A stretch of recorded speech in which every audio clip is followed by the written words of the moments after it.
여러분 안녕하십니까? 성문서 제4강입니다. 서기 방법론을 배웠으니까 여러분들만의 서기를 이제는 적용해서 성경을 해석해야 합니다.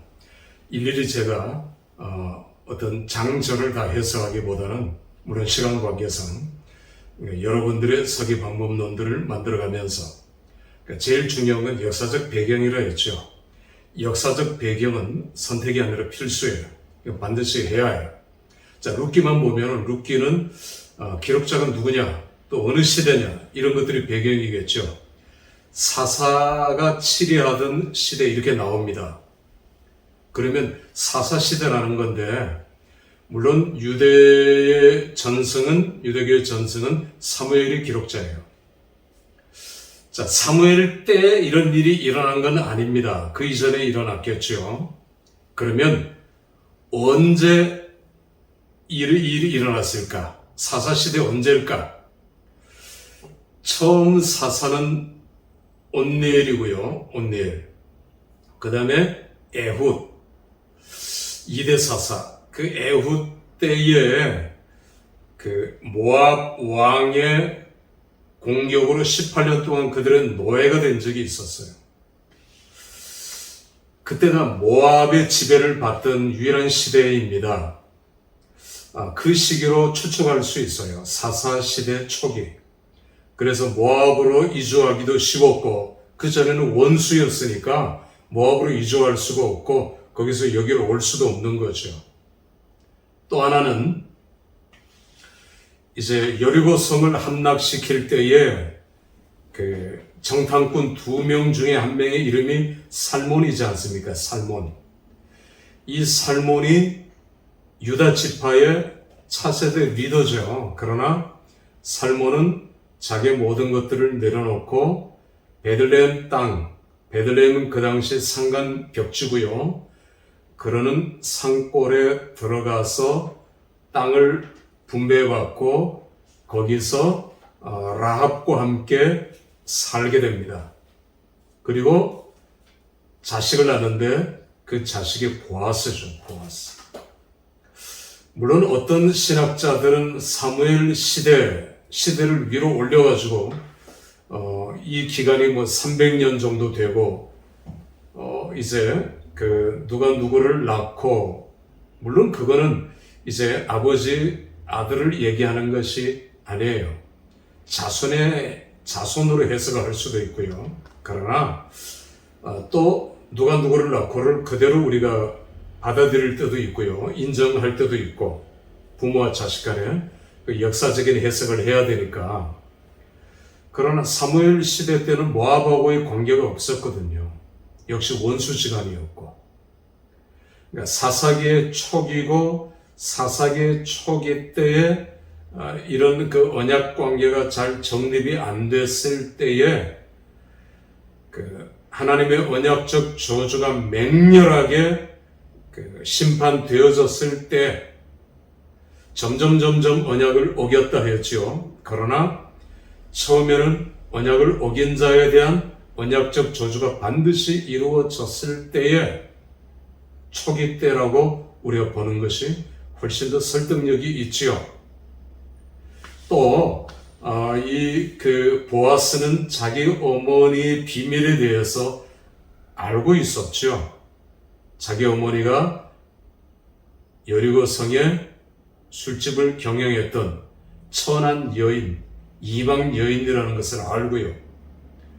그러니까 이제 룻을 받아들이기에 모압 여인이었던 룻과의 결혼 혼인 관계가 그렇게 문제가 될 수는 없었겠지요. 자, 우리가 아가서를 볼 때 결혼관계로 묘사되었듯이 룻기도 역시 이 내러티브가 결혼관계로 묘사됩니다. 룻기의 해석은 철저한 구속사적인 해석이에요. 물론 어떤 신학자들은 이 기록 연대가지고 바빌론 포로 이유다, 성경에 이제 그 단어 한두 개 가지고 주장하기도 하는데 성경 전체를 보아야 되겠죠. 그런 건 문제가 안 되는 것이고요. 예수 그리스도의 구속사. 왜냐하면 그들은 하나님의 말씀을 안 믿으니까, 자유주의자들은 이런 보아스와 사이에 난 이제 오벳이 이새를 낳고 이새가 다윗, 이런 걸 싫어하는 거예요. 그리고 이런 것들이 마치 다윗에 대한 무슨 그 용비어천과 같이 다윗을 칭송하기 위해서 만든 거다, 이런 식으로 성경의 하나님 말씀이라는 걸 폄하하는 자들이죠. 그런 자들의 말에 더 이상 귀를 기울일 필요는 없고요.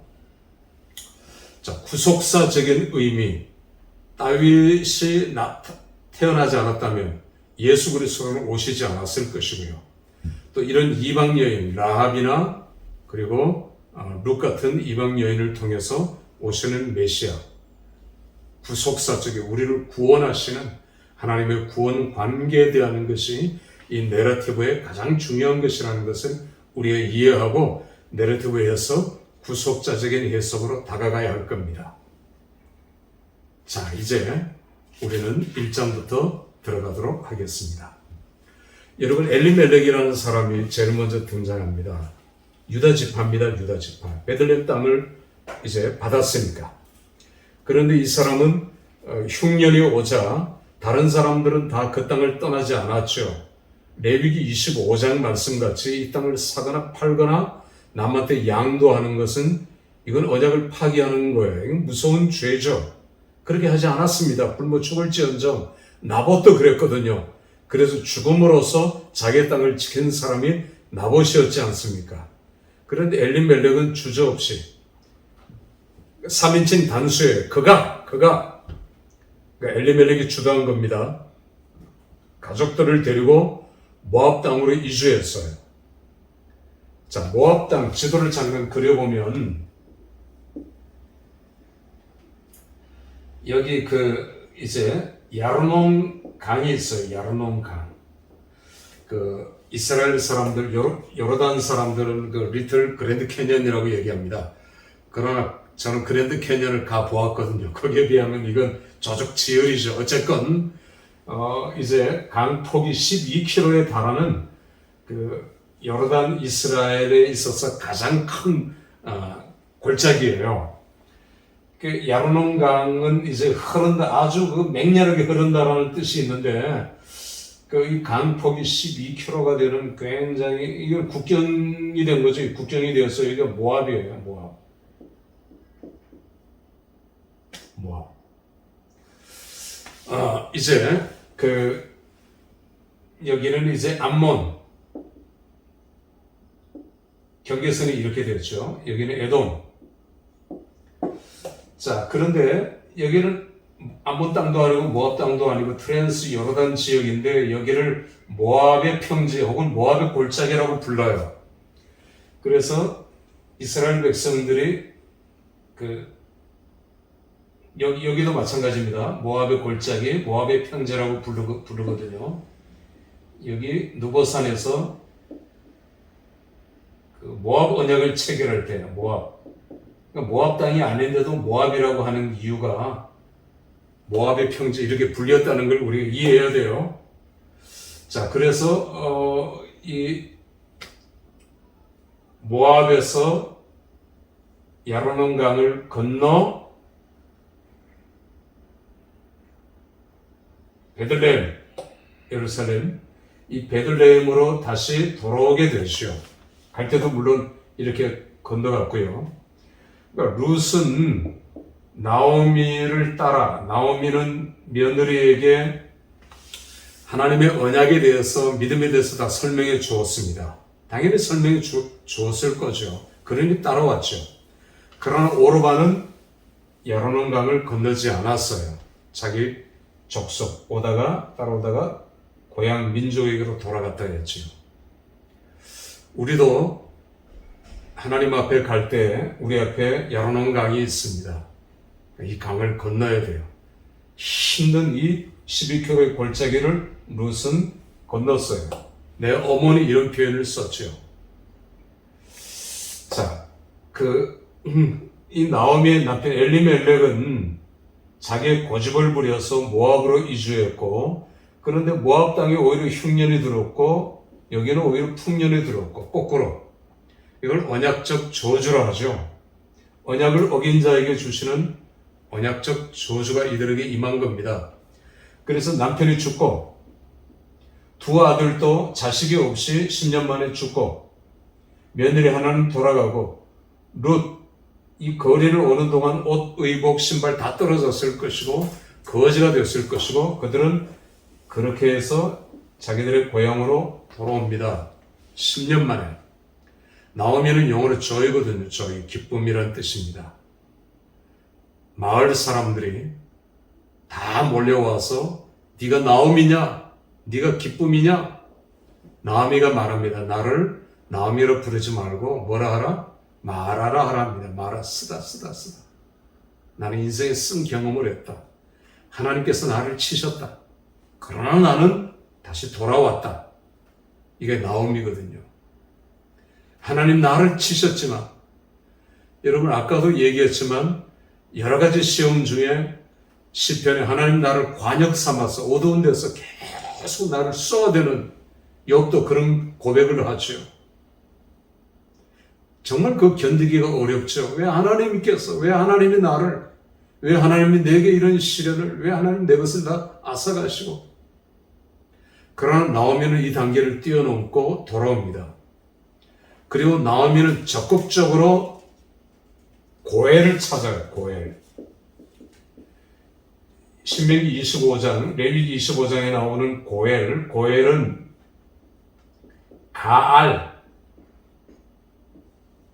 가알은 기업을 물으다라는 동사입니다. 가알에게서 온 명사예요. 고엘, 기업을 물으는 자.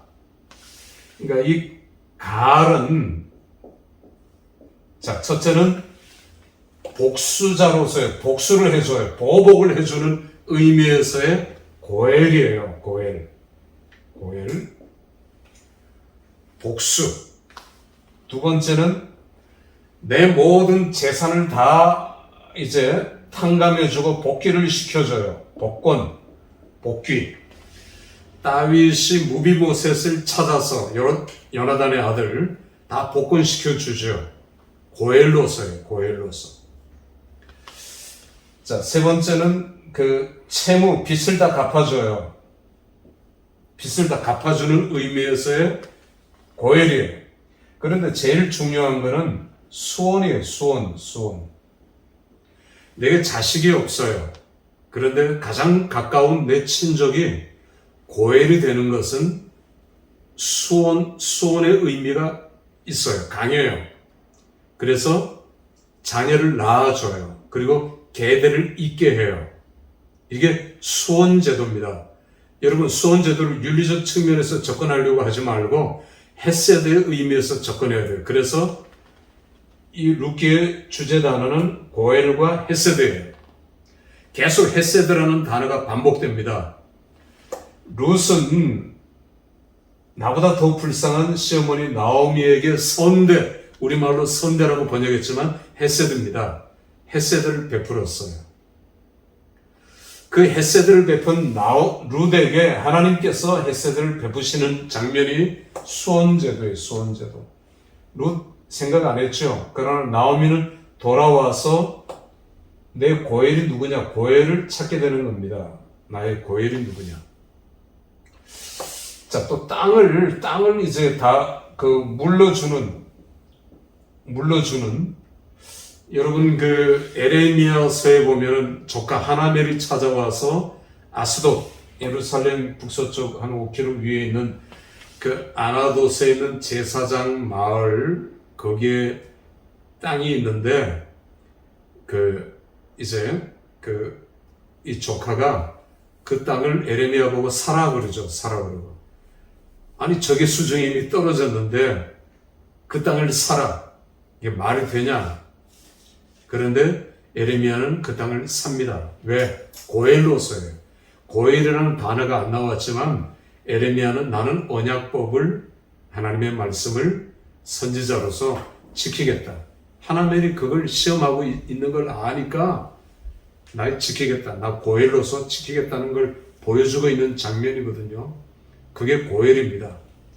이 고엘이라는 단어가 나중에 발전이 되어서 이사야서에서는 구속자로 나와요. 구속자를 고엘로, 고엘을 구속자로 해석합니다. 그리고 장차 오실 메시아, 장차 오실 메시아는 고엘로 오신다, 고엘로 오신다. 누가복음 4장에서 누가는 예수 그리스도는 고엘로서 우리에게 오신다. 우리의 신원을 다 풀어주시며, 이제 이스라엘 백성들이 7년째의 유대인 노예를 해방시키고 49년이 지난 50년 희년 때에 이방인 노예를 다시 회복시키잖아요. 그때 그냥 풀어주는 게 아니라 재산을 주면서, 이 고엘 제도거든요. 이것도 재산을 주면서 풀어줘요. 일종의 고엘 제도입니다. 하나님께서는 이런 고엘 제도를 통해서 아까 수혼 제도, 자손을 잇게 했어요. 보아스는 룻에 대한 탐욕이 없었어요. 물론 나이 차도 많이 30년 이상이 되고요. 자녀가 없는 보아스. 그러나 하나님의 계획이 거기에 있었던 거죠. 그리고 보아스는 룻에게 또 나오미에게 헤세드를 베풉니다. 자기 하인들에게 일부러 그 벼를 줍지 마라. 뿌리고 많이 뿌려라. 그래서 많은 양을 그들이 거둘 수 있게 헤세드를 베풀었죠. 우리가 이제 그 유대인들을 보면은 언약을 안 지키는 사람도 많지만, 그러나 하나님의 언약을 지키는 사람들은 요 내 구통을 일부러 추수를 하지 않고 남겨둬요. 이방인들을 위해서, 그리고 고아와 과부들을 위해서, 거지를 위해서 일부러 남겨둡니다. 이게 헤세드를 실천하는 것이거든요. 헤세드의 순환 원리에 대해서 제가 설명을 한 적이 있어요. 룻이 나오미에게, 또 이 보아스가 룻에게, 이게 순환이 되는 거죠. 이렇게 하나님께서 보아스에게, 이 헤세드의 순환 원리입니다. 내가 다른 사람에게 베풀면 하나님께서 나에게 베풀어 주시는 헤세드의 순환 원리를 우리가 기억한다면 우리는 얼마든지 헤세드를 실천할 수 있는 것이요. 자, 이런 헤세드의 관계를 우리는 룻기에서 보게 되고요. 고엘의 이 두 관계, 고엘과 헤세드가 룻기의 주제단어라는 걸 우리가 기억해야 할 것입니다. 마치겠습니다.